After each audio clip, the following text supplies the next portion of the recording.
Our goal is your satisfaction. Let us show you the way.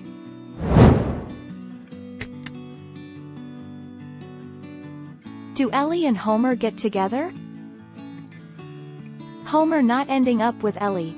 Sure, I know Ellie is apparently crazy in love with Lee, but common. To hint at the Homer, Ellie ship towards the end of the book and then have Ellie blow the idea that she had been contemplating the truth behind since pretty much book 1, right out of the water.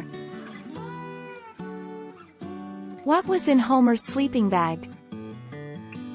And when we got there, Homer did find a snake. It was 6 o'clock and the ground was starting to cool off. Homer went to his sleeping bag and took off his boots, then stretched out comfortably with a packet of corn chips.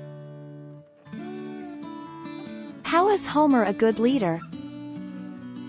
Disinclined to sit idly by and see what happens, Homer consistently rallies the group to action, encouraging them to make plans and take each day in their own hands.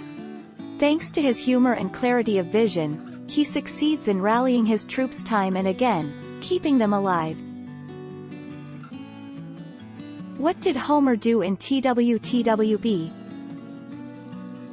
Homer formulates plans and helps organize the group. Dude is a good leader.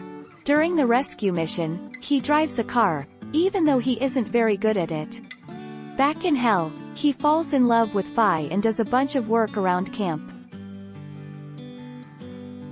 What happens at the end of the Tomorrow series? The very last thing that happens in Tomorrow, when the war bean, is that Kevin leaves to drive Corey, who's been shot, to the hospital.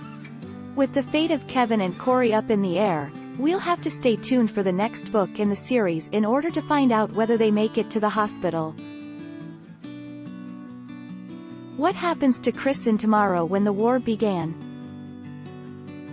While they are away, he goes looking for booze and dies in agony, slowly and by himself. When he rolls the ute, his body laying in the open for a month before his friends find him and bring what's left home to hell for burial. Where does Ellie Linton live? Ellie Linton is one of the main characters in the book series, Tomorrow, by John Marsden. Ellie begins as a small country town girl who lives in Wirrawee in rural New South Wales. Ellie lives on farm with her parents and her dog. Ellie was aged 16 and in high school when the books began, with her best friend Corey. What happened to Corey in Tomorrow when the war began? It was Corey who first suggested going on a camping trip into hell. Corey was shot and mortally wounded at the end of the first book. Corey's death affects the group deeply, especially Ellie, who eventually comes to terms with the loss in Book 4, Darkness, Be My Friend. What happened to Homer in Tomorrow when the war began? Homer lives just down the street from Ellie, and since Ellie doesn't have a brother, and Homer doesn't have a sister, they fill this void in each other's lives. Homer and Ellie's close relationship highlights Marsden's argument that friends can be like family, but this closeness also complicates their relationship. Take our lead. Let's help you make your mark.